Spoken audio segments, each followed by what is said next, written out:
ಎಲ್ಲರಿಗೂ ನಮಸ್ಕಾರ ಸ್ನೇಹಿತರೆ.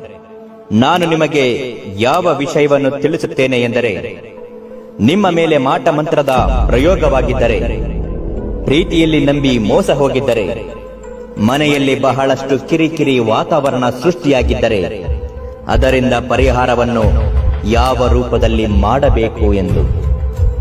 ಅದಕ್ಕಾಗಿ ಇರುವುದು ಈ ಅಘೋರ ನಾಗ ಸಾಧುಗಳ ವಿಧಿವಿಧಾನಗಳ ಮಹಾಪೂಜೆಯ ತಂತ್ರ ಮತ್ತು ಇದರಿಂದ ಫಲ ಹೇಗೆ ಸಿಗುತ್ತದೆ.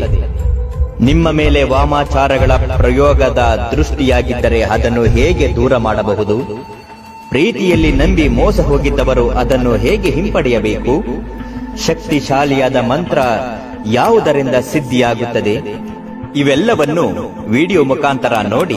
ಹಾಗೂ ನಿಮ್ಮ ಯಾವುದೇ ಘೋರ ಗುಪ್ತ ನಿಗೂಢ ಸಮಸ್ಯೆಗಳು ಇದ್ದರೂ ನಮ್ಮ ನಂಬರಿಗೆ ಒಂದು ಕರೆ ಮಾಡಿ ಶಾಶ್ವತವಾದ ಪರಿಹಾರವನ್ನು ಕಂಡುಕೊಳ್ಳಿ.